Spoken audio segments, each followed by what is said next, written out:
Welcome to In the News for May the 5th, 2023. I'm Brett Burney from appsandlaw.com. And this is Jeff Richardson from iPhone JD. Happy Cinco de Mayo to you, Brett.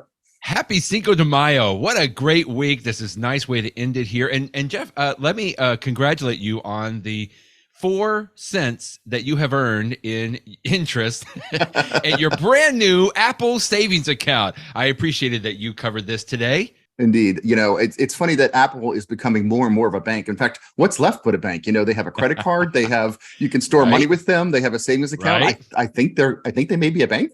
So, but it's interesting close.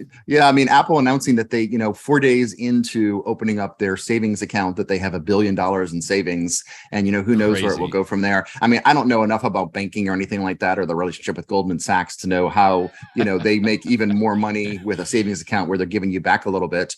But it's certainly nice for users that when you get money from Apple, you can stick it in a savings account and make some money. Or if you've got your own money, you want to stick in there and get a pretty good, rate of interest for the safety of a savings account. What is it, a 4.15% yield, which is pretty good. So, very good, very good. Just to back up quickly, this is a story you linked to in Gizmodo today, and a couple of things out of this story. Number one, I really hadn't realized maybe how elitist that the Apple credit card has come across, because I just took it for granted, and I signed up, way back several years ago when they first let it go. But you have to have an iPhone, right? You can get a physical credit card. I've never used a physical credit card. I've only used it within the Apple, the iPhone and the Apple Wallet app in there.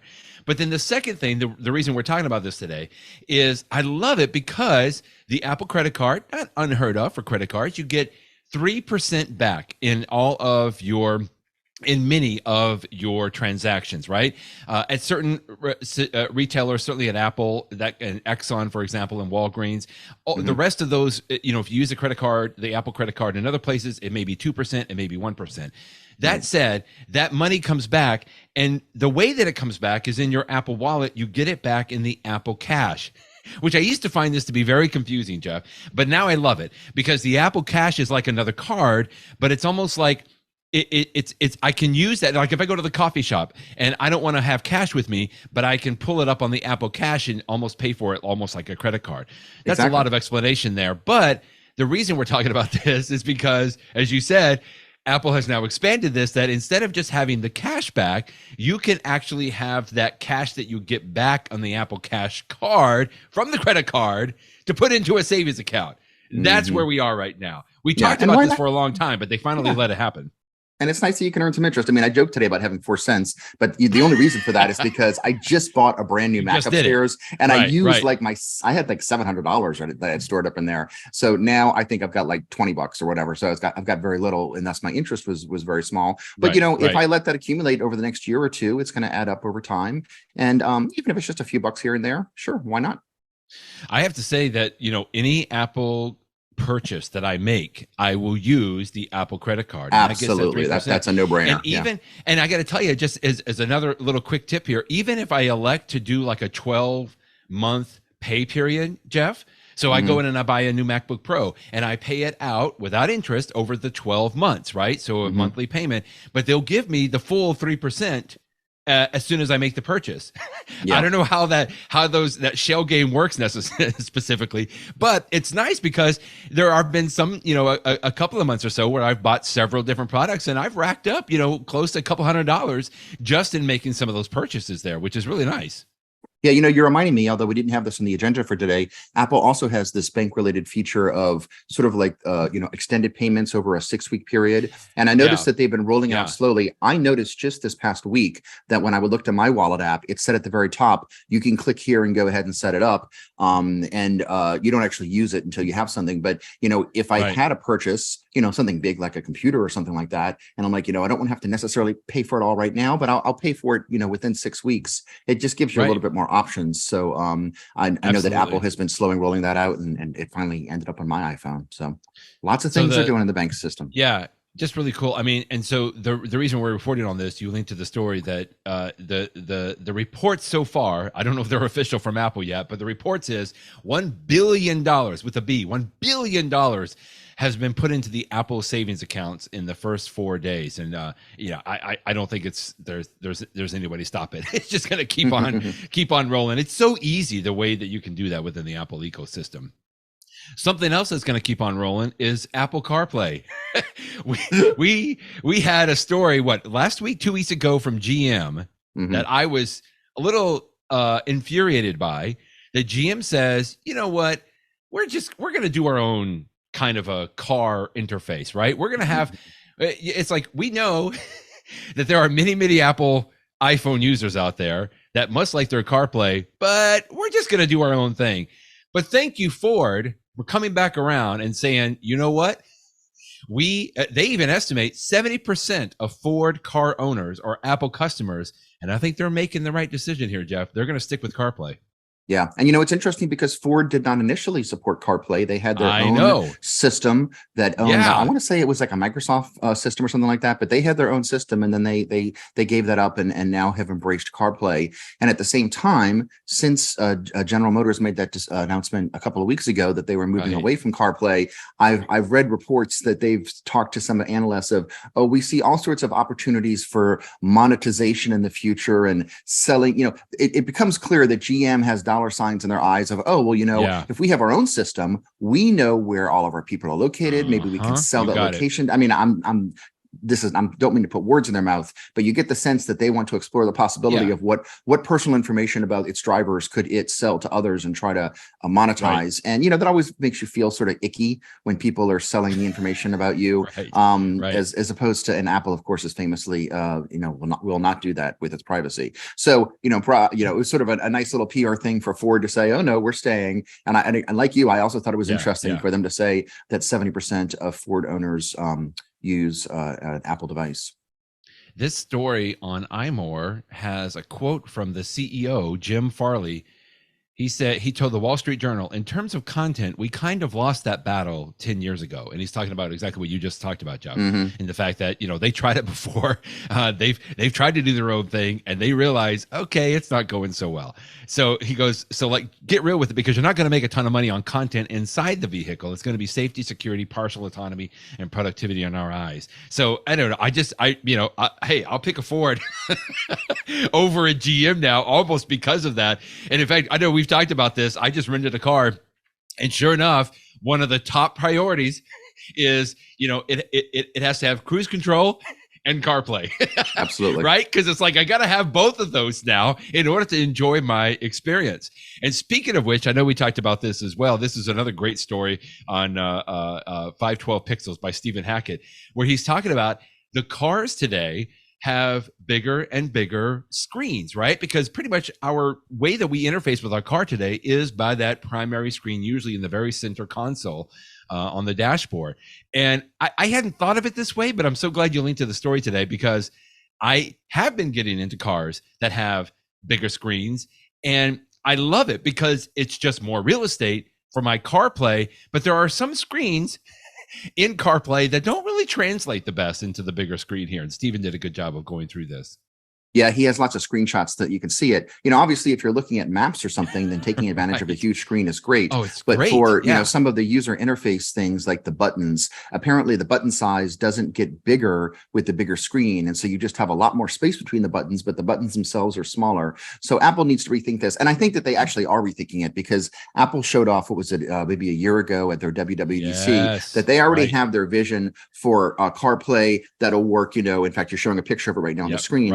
Really long screens that stretch from the driver's side of the vehicle all the way to the passenger side and bigger screens. But I was surprised to see Stephen say that he had purchased it was a pickup truck that had, what do you say, like a 14-inch screen? Because I don't know what the screen size is in my Honda Accord, but I think it's like, 6 inches or something like that. So the idea of a 14-inch screen, that's just such a completely different CarPlay experience than anything that I've tried. But I know that's really good. I've driven around in people that have a Tesla that has like a big iPad size screen, and having all that information there, even though you're just glancing at it because you're concentrating on the road, it's really nice. So, I think this is the future, to have bigger screens, more screens. And as Stephen is pointing out, it'll be great when Apple updates CarPlay to take advantage of all those different screen sizes. And I'm fully confident that they are doing that. I expect to see this soon.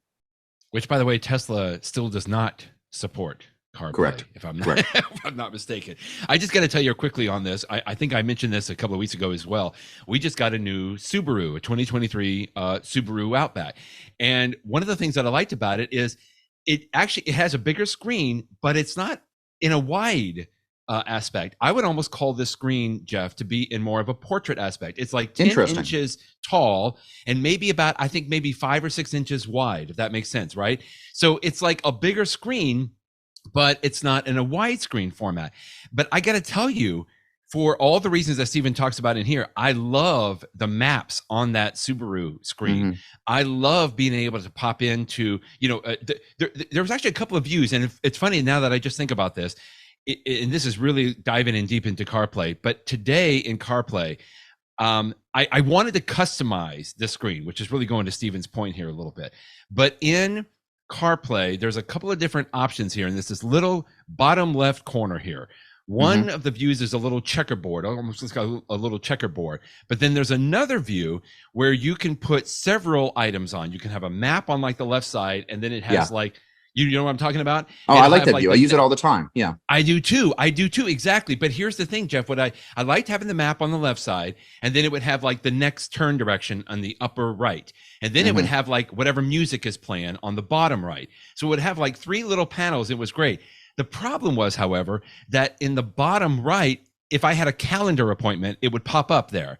And it's like, wait, that's too much on the screen. Like, I don't want that much on the screen. I just want the map, the next turn, and the music. Well, I got to tell you, that kept annoying me because that map, the calendar would come up, and then it wouldn't have enough information to show me what song was playing. It would have like a little icon of the again, I know I'm being very nitpicky here, but it took me a while to go into the CarPlay settings and to say, I don't want you to send calendar notifications to CarPlay, if that makes sense. I did not know you could do that. I searched for a long time, Jeff, because you can tell this was really putting a burr under my saddle, and I wanted to fix it.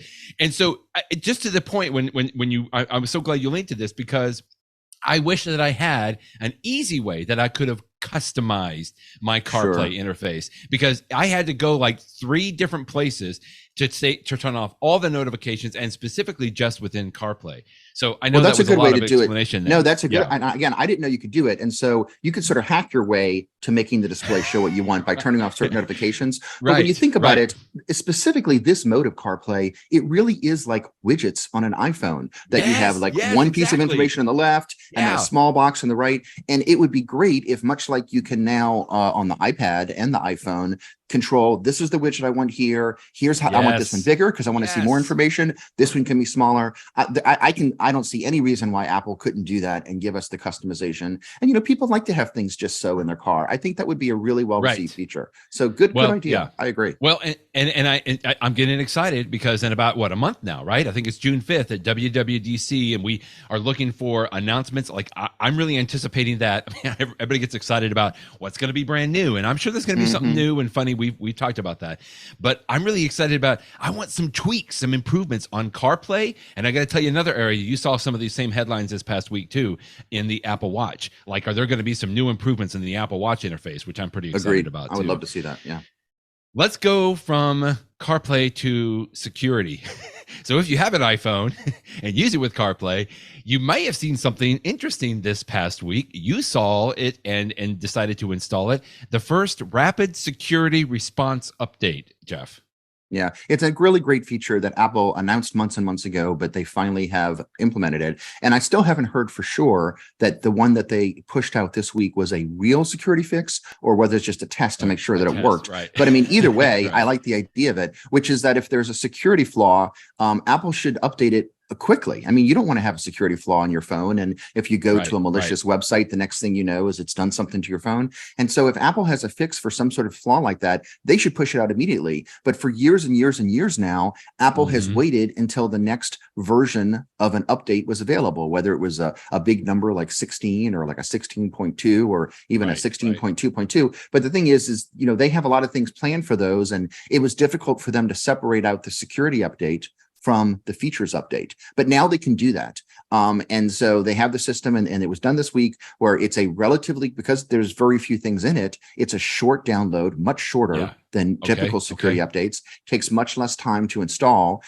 By default, it's turned on to install automatically, although you can change that if you want.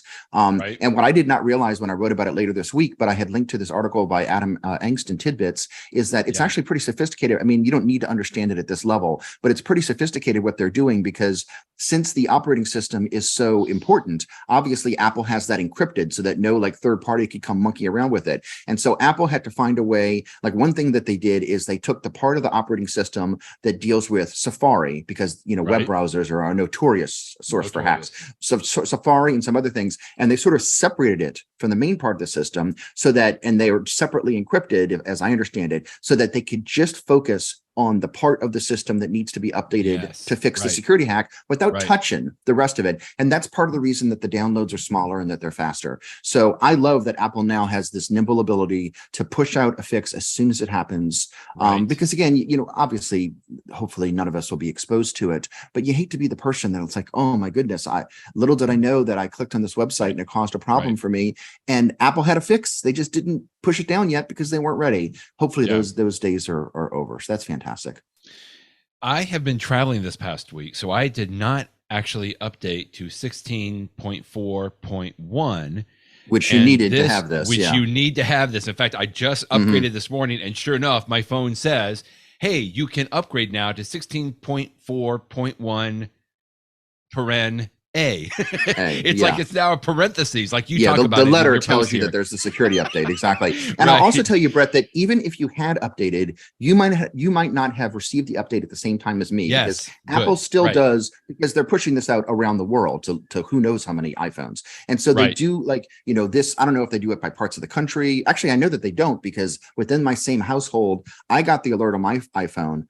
I installed it, and then my wife heard me talking about it, and she had not yet received an alert that it was available. Now, she went ahead and updated it manually, which you can always do. But I'm sure that Apple had some, was it a 24-hour period, a 48-hour period? But regardless, it's relatively quickly that they're letting everybody's iPhone know about this update and get it installed.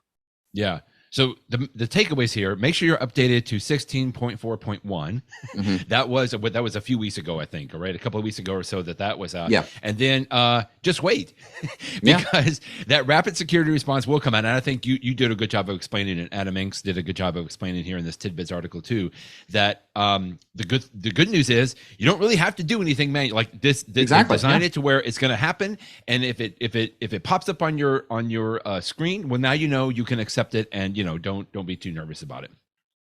In the vein of updates, you did another great link just quickly, that if you have a pair of AirPods, know that the firmware will be updated on those. This is even maybe a little more confusing to tell people how to do it, because there's different ways that Apple will update the AirPods firmware. There's really no interface where you can go in and say, hey, make sure that I'm updated the AirPods to the latest firmware. But again, if you just use your AirPods normally close around to your phone or connect to your phone, at some magical moment, they should update it. You can go in and check. You can go into the AirPods and settings, and you can check to see if they've been updated. Yeah, there's certain classes of devices that Apple doesn't give you the ability to click a button to say update now, and AirPods are one of them. Another update that went around this week is the battery pack that I have for the back of my iPhone, the MagSafe battery pack. Its firmware was updated this week, but there's no way for me to say, go update that now. It's just at some point when it's connected to my phone will notice that there's an update available and it will push it out there. So, and maybe that's just as well, because that low level of things, I don't know, it's probably not as big of flaws. Although, as Apple pointed out, or whoever figured this out, I don't know if it was an official Apple statement or if the article from Michael Simon from Macworld figured it out, that this particular update for the AirPods solved a flaw that's, I guess, in the Bluetooth protocol. And so, and this is, would this ever happen to you? Hopefully not. But while your phone is in the process of pairing to your AirPods, or I guess any other Bluetooth device, there's this very short period of time where if a hacker happened to be nearby, they could sort of get themselves in there and make it that you pair to them instead of you. And so, I mean, I guess in theory, you think you're listening on your your AirPods to your own phone, but you're listening to their device. And again, I mean, if somebody makes me listen to a a bad rap song, is that I don't exactly know the security applications of this, but it's a very hypothetical attack. But hey, if it's a flaw, let's go ahead and fix it. And so you now no longer need to worry about you go to listen to your music and suddenly you're listening to something else, to the extent that was ever a risk for any of us. Jeff, it's time for our Where Ya At segment. Where ya at? I feel like we have to explain this maybe a couple more times until people get used to what we're talking about. Where Ya At segment. You do a better job of explaining, my friend. Please go ahead. Well, we're talking about Apple's technologies that help find things or people or devices or, everything in this world. So what's the first story we got here today? Oh, this one is interesting. New York City tells car owners that they should be starting to use AirTags to stop their cars being stolen. And they're actually going to hand out 500 free AirTags, I think mostly around the Bronx area. Little curious about this, but hey, maybe we just reported last week on a story about a car being recovered because there was an AirTag in it. Now, the car was a little totaled at the time, but hey, if this can help at least maybe deter some car thefts, I would go for it. Yeah, and I think that's the big thing is that by, they're hoping that thieves hear the story, and because the thief will perhaps not know that there's a hidden AirTag in the car, but, now will this actually deter people from carjacking? Who the heck knows? And New York City did not pay for these. It was a private donation, nonprofit organization. In fact, I was trying to do the math there. Let's see, 500 AirTags. I know. You can get 4 for $100. So then you would pay, what, $2,500 for 100 of them, and this is 5. So somebody paid, maybe they got a discount for that many. Maybe they paid $10,000 instead of $1,250. It's all good. Exactly, it's a tax write-off. So it's probably more silliness. But hey, some people got some free AirTags from this and put them in their cars. And maybe there's a deterrent effect when the bad guys hear about this. Or if your car is stolen, then we do know that AirTags are a way that the police can sometimes track them down. So it was just interesting to see such a public embrace of AirTag technology for this, especially considering that Apple itself doesn't officially say that the AirTag is for finding a stolen item. They are always very careful to say that AirTag and other devices are made for you to find lost items. I don't know where I put, where's my car, dude, whatever. I don't know where I left something, and you can use this to find it. So, but nevertheless, we all know that it can be used for this purpose as well. And to be fair, I thought this was good that the police department said, it's not just AirTags, right? They're going to use this in conjunction with some of their drones. They have another technology called Star Chase technology, which I'm assuming has got to be, I don't know, something similar to maybe, what's that in-car service? I don't really know what that is. The point is that AirTags could just be another factor that they could use to do some tracking. In fact, I heard somebody else in another podcast say, in some cases, they're just using all these technologies to track the list of stolen cars, because sometimes it's not a one-off, right? Sometimes it's a network and they're, stealing. And so they can see some patterns in that. So anyway, I just thought that would be interesting as well. And along those lines with the AirTags, I thought this was a good story you linked to. Yeah, me too. Maybe Apple and Google are going to shake hands, at least in the area of making sure that they can have a collective technology to track some of these things, right? So it's not just AirTags with Apple devices or, whatever Google, the rumored to have a similar technology with Google devices. But what if we could track different devices across different phones and mobile devices? I mean, I think that's kind of what they're proposing here.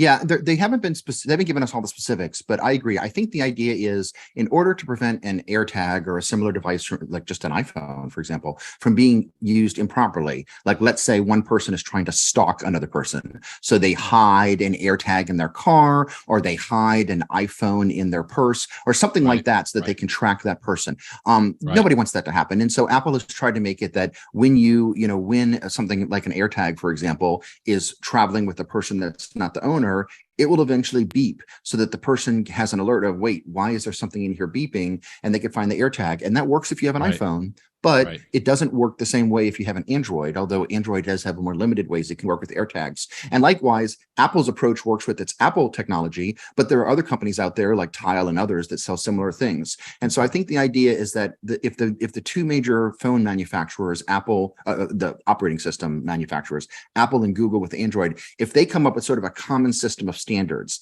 that any tracking device can communicate with a smartphone this way, including communicate that I don't belong to the person that owns this phone, and yet here I am traveling with you in case someone is being stalked, then there's better protection for people. And it just goes to show you, I mean, these technologies can be used for good, like finding your lost items or tracking down the car thief, but they can be used for bad. And it's a delicate balance between the both. I mean, if you're just trying to follow car thieves, you wouldn't want your AirTags to beep at all. But if you want to eliminate or reduce the risk of stalking, then it has to announce its presence. So there's no easy answer. It's all just a matter of balancing, but I'm glad that Apple is thinking hard about this. And, you know, Apple and Google may be fierce competitors in many aspects of mobile operating systems, but this is absolutely something when it comes to public safety that it would be a better world for them to work together. So this is a very promising development.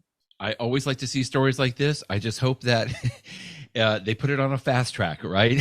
Sometimes I see stories like this, Jeff, and it just takes years and years, you know, like the Matter, the standard and stuff. However, this obviously is a little bit more people conscious. So anyway, good thing on that. That was our Where Ya At segment. Let's move to, so the dynamic island, is that available on both the regular iPhone 14 and the 14 Pro? Jeff, or is it just on the 14 Pro? I think you're right.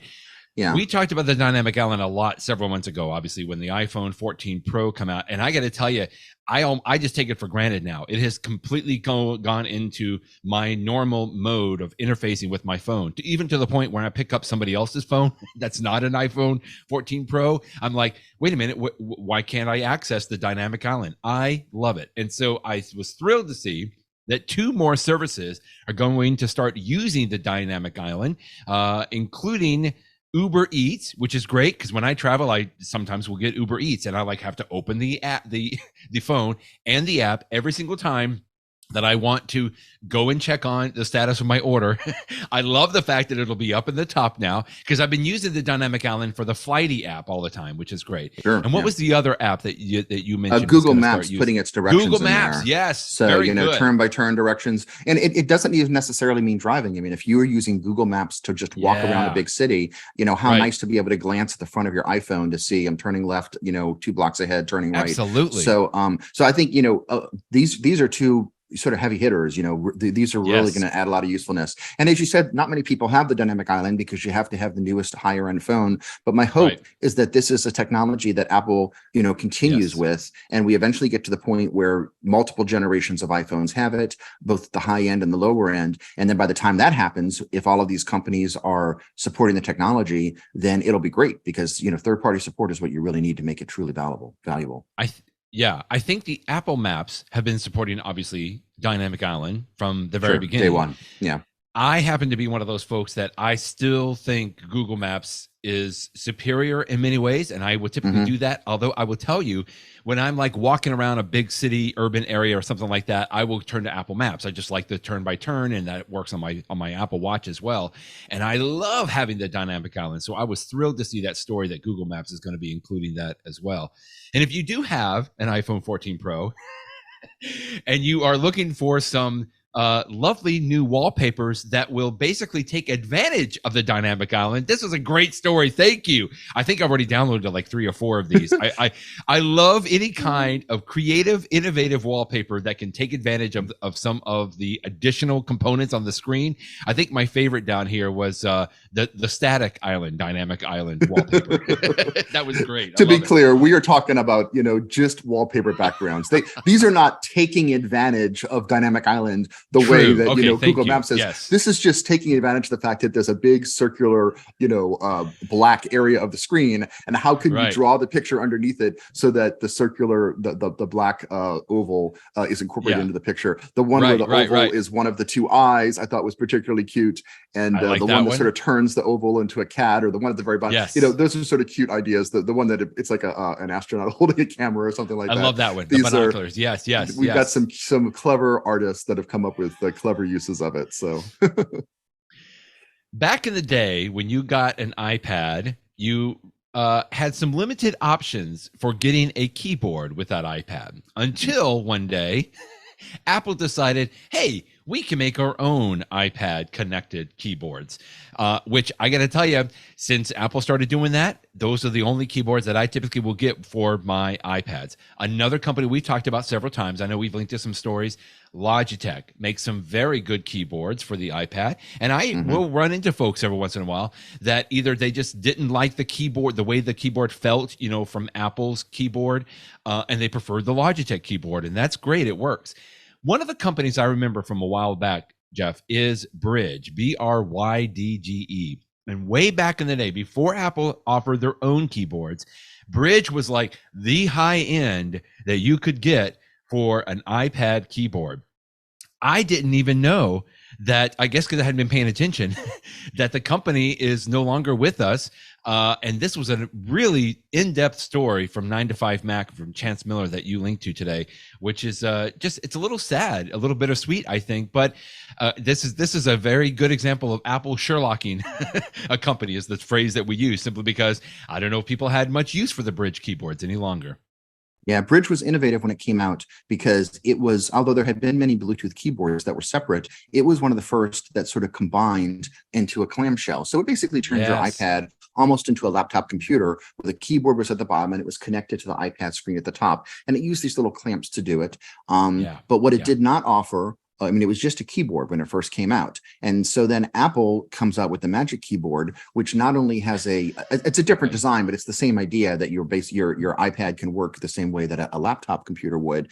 But Apple's incorporated that touch area. So you basically had a touch interface, almost like, a pointing device. And that made it instantly superior to every third-party device.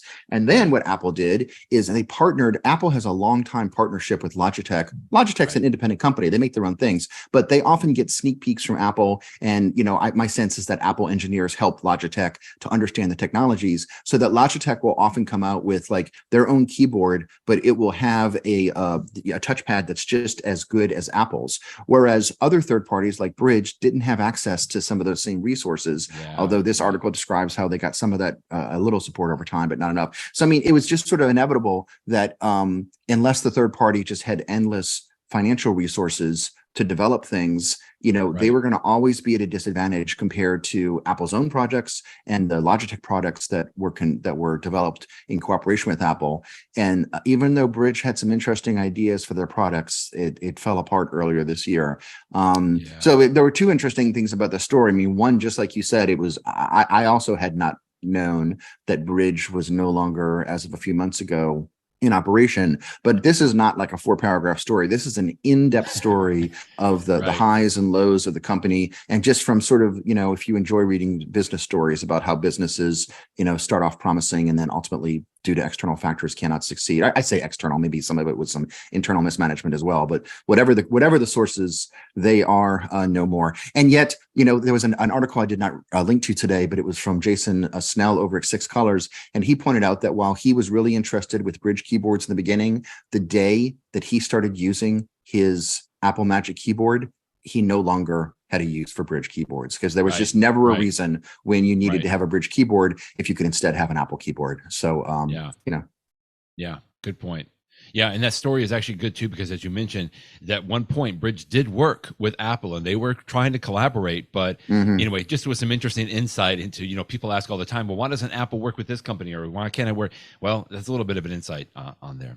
Yeah. So we just mentioned Apple Maps a little bit ago, and this was a neat article on How to Geek that you linked to, 10 Apple Maps features that you should be using. I think I knew most of these in here, but it's always good, of course, to see some additional tips and features. Yeah, it was some nice little tips in there. In fact, two that jumped out at me that I'll mention. One is, if you do prefer Apple Maps, and in some parts of the country, Apple Maps is even better than Google Maps or the alternatives. True. And if you want to use it in a web browser, I don't believe Apple gives you a way to do it, but Apple has a partnership with DuckDuckGo, which of course is an alternative search browser to Google. And so if you go to DuckDuckGo and you type in an address, it will actually show, just like Google will show you a link to a Google map for that address, DuckDuckGo will show you a link to an embedded in your browser Apple map for that address. I actually, Apple Maps to me are perfectly fine. And in some ways, I sort of prefer the graphics and the icons that Apple uses. Yes, so, I agree. if you're in a situation like you're doing a presentation and you want to have a little clip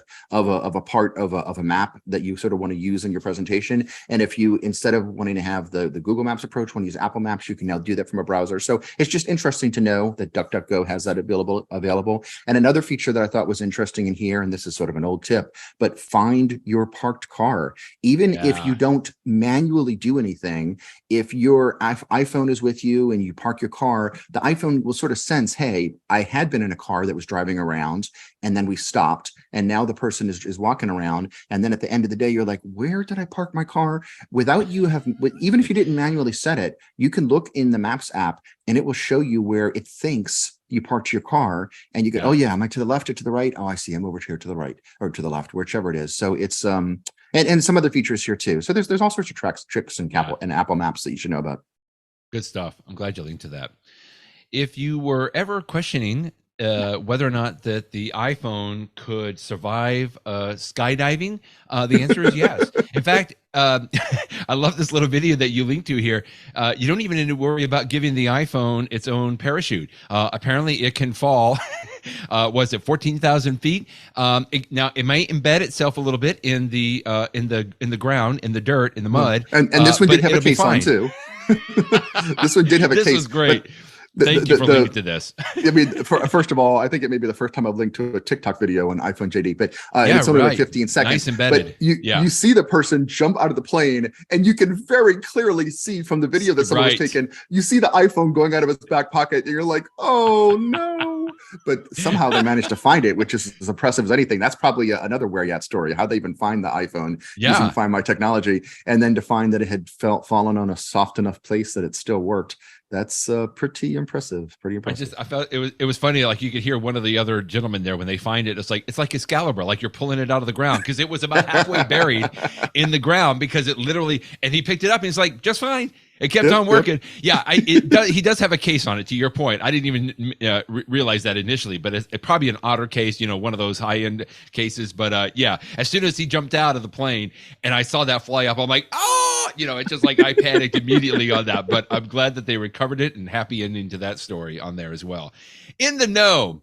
So, something that I will take my my Apple Watch and wear it, obviously, when I am out running. But even if you have your iPhone, something that I like is if I'm running and I get a text message from my wife or the kids or something, and I have my AirPods in, right?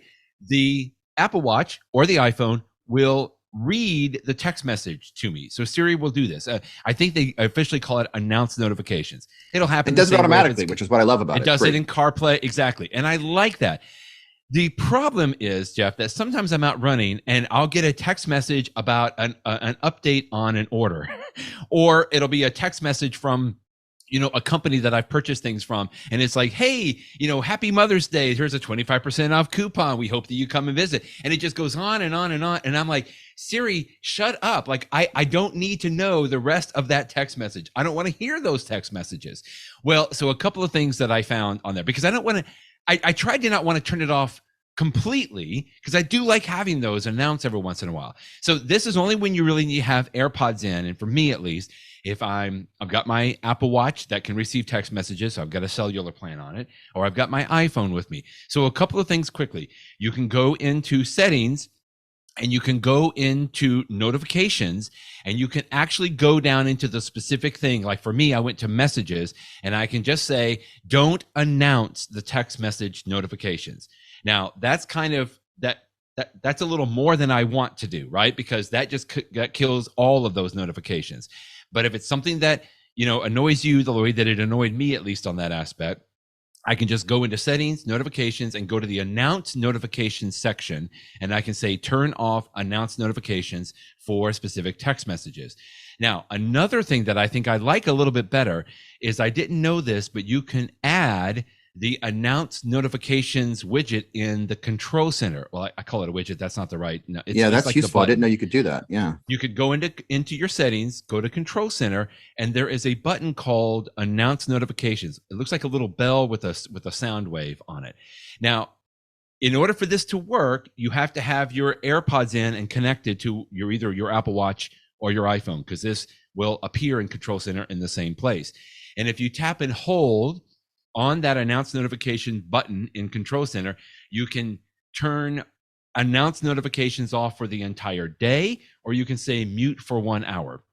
And this is what I'm choosing to do, because it's like I want to go running, and even though I'm going to mute announce notifications for the time that I'm running, which means I'm not going to get my text messages from my wife, but at least then it silences all the announce notifications, so I don't get bothered while I'm doing that. And then, because it's something else I got to remember to do, but if I just mute it for 1 hour, then after an hour it comes back on. And of course, you can always go in and look and see in your notification center, right, that somebody had text messaged you or something like that if you wanted to manually look at it. But this annoyed me until I found this and just a couple of tips on how that you can stop announce notifications. I wish, Jeff, that there was just a way that when it started, I can just say, Siri, shut up, or something like that, right? So that it just stops, because I don't want to turn it off. I just want it to pause. Like, I want to stop, but I can't find a way to stop it. I would try to unlock my watch and go to something different, but she just kept on reading. And I'm like, I just want you to stop, because I got it. I know what that message is. So short of having that option, this was the next best one that I could find. That's a great tip. And I agree with you. I didn't realize that there wasn't a way to stop it from reading something long, but I've definitely been there before. But I could also see a scenario in which you just want to listen to something in your AirPods, whether it be music, maybe ambient music, and you just want to tune out from the world for a period of time. Right. It's nice to know that you have this option that you can add a button to just say, for the next hour, no notifications. That's a cool feature. So I have so sort of piggybacking on that, I have another feature. When Siri does announce to you, you have a text message from your spouse and they say such and such, Siri will ask you if you want to reply. And if you say yes, you can say, you can reply, whatever, I'm leaving the store now, I should be home in 20 minutes. But Siri will then read back your reply to you, which is good, because every once in a while, Siri makes a mistake and doesn't hear what you said correctly, and you may want to re-record it. But I will tell you, maybe it's because I sort of purposefully speak a little slowly and more specifically to Siri. Siri, 99% of the time for me, gets it right. And it can be a little annoying to have a read back the response. You might just want to say, just go ahead and send the darn thing. You know what I said. Plus, it's informal. It's a text message. If you messed up one word, the other person will get the gist of what you're trying to say anyway. So if you want to turn off that read back to you, and by the way, to be clear, this is a feature both if you're using your AirPods or if you're in CarPlay, it's the same idea. Right. I read the text to you and you reply to it. So in both cases, what you can do is it's the same part that you were talking about the iPhone. On the iPhone, you go to settings and the notifications and then announce notifications. And then there's this thing called reply without confirmation. So if you switch on reply without confirmation, you say your reply and it just goes. And there's another way you can do something similar on the Apple Watch. You go to settings, Siri, announce notifications, and then you go to turn on reply without confirmation, and you have it shown on the screen right there from Apple's own support website. So if it annoys you that it reads things back to you, just know that you can turn that off. Or if you feel like Siri gets things wrong and it's probably a good idea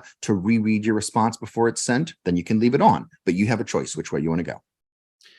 I see at the bottom of this screen, it says stop using Siri to read a message. And it does give a couple of different options here, depending on what version of AirPods that you have. You can look at that. You can say stop or cancel. Yeah. I'm wondering if that would work. I feel like this is so confusing. It's so convoluted in the way that this goes. And maybe Apple will kind of work on this.